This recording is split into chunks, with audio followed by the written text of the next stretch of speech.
Hello viewers, welcome. Paschimbanga রাজ্য সরকারি কর্মচারীদের ডিএ নিয়ে এই মুহূর্তে খুবই গুরুত্বপূর্ণ একটি আপডেট উঠে এসেছে। সেই আপডেটটি আমি আপনাদের সাথে শেয়ার করছি। আপনি যদি পশ্চিমবঙ্গের একজন রাজ্য সরকারি কর্মচারী হয়ে থাকেন, ভিডিওটি আপনার জন্য হতে চলেছে খুবই গুরুত্বপূর্ণ। ভিডিওটি মাঝে থেকে কোথাও এক সেকেন্ডও স্কিপ করবেন না, প্রথম থেকে শেষ পর্যন্ত অবশ্যই দেখুন।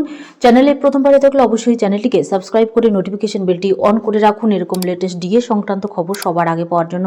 আর অলরেডি যারা চ্যানেলটিকে সাবস্ক্রাইব করে রেখেছেন তাদেরকে জানাই অসংখ্য ধন্যবাদ। বন্ধুরা, পশ্চিমবঙ্গ রাজ্য সরকারি কর্মচারীদের বকেয়া ডিএ নিয়ে এই মুহূর্তে কি আপডেট উঠে এসেছে চলুন দেখে নেওয়া যাক।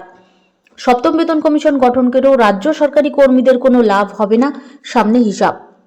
সপ্তম বেতন কমিশন গঠন করেও রাজ্য সরকারি কর্মীদের কোনো লাভ হবে না, সামনে চলে এলো হিসাব। পশ্চিমবঙ্গের রাজ্য সরকার কর্মচারীদের একাংশের ধারণা, নয়া বেতন কমিশনের ঘোষণা করে দেওয়া হতে পারে এবারের রাজ্য বাজেটেই। নয়া বেতন কমিশন কবে গঠন করা হবে পশ্চিমবঙ্গে তা এখনো স্পষ্ট নয়। বিষয়টি নিয়ে পশ্চিমবঙ্গ সরকারের তরফে আপাতত কোনো মন্তব্য করা হয়নি। তবে রাজ্য সরকারি কর্মচারীদের একাংশের ধারণা 2026 সালের বিধানসভা নির্বাচনের আগেই মন পাওয়ার জন্য অন্তর্বর্তীকালীন বাজেটে নয়া বেতন কমিশনের ঘোষণা করে দিতে পারে মমতা বন্দ্যোপাধ্যায় সরকার। বেতন কমিশনের আওতায় আরও এক কিস্তির মহার্ঘ ভাতাও ঘোষণা করতে পারে বলে মনে করছেন অনেকে। তবে নয়া বেতন কমিশন গঠন করা হলেও পশ্চিমবঙ্গের রাজ্য সরকারি কর্মচারীদের কোনো লাভ হবে কিনা তা নিয়ে প্রশ্ন তুলে দিলেন কনফেডারেশন অব স্টেট গভর্নমেন্ট এমপ্লয়িজের সাধারণ সম্পাদক মলয় মুখোপাধ্যায়। রাজ্য সরকারি কর্মচারী সংগঠনের সাধারণ সম্পাদক জানিয়েছেন, কেন্দ্রীয় সরকারি কর্মচারীরা এখন সপ্তম বেতন কমিশনের আওতায় 58% হারে মহার্ঘ ভাতা পাচ্ছে। তাদের অষ্টম বেতন কমিশনের ঘোষণা হয়ে গিয়েছে, সেখানে পশ্চিমবঙ্গে নয়া বেতন কমিশনের ঘোষণাই করা হয়নি। এখনও ষষ্ঠ বেতন কমিশনের আওতায় পড়ে আছেন রাজ্য সরকারি কর্মচারীরা।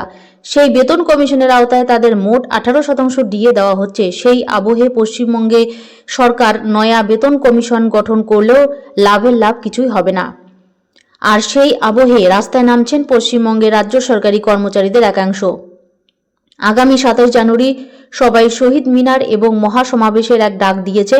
আর সেই মহাসমাবেশে যে কয়েকটি দাবি তোলা হয়েছে তার মধ্যে অন্যতম হল এআইসিপিআই অনুযায়ী সকল বকেয়া সহ কেন্দ্রীয় হারে ডিএ প্রদান এবং স্থায়ী আদেশনামা জারি।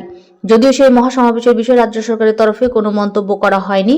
একাংশের ধারণা আপাতত সম্ভবত কিছু বলবে না রাজ্য সরকার। মহাসমাবেশের পরপরই রাজ্যের অন্তর্বর্তীকালীন বাজেট পেশ করা হবে, সেখান থেকেই হয়তো এক কিস্তির ডিএ ঘোষণা করতে পারে সরকার। সেই সঙ্গে নয়া বেতন কমিশনের ঘোষণা করে দেওয়া হলেও তারা তাতে অবাক হবেন না বলে দাবি করেছেন রাজ্য সরকারি কর্মচারীদের একাংশ।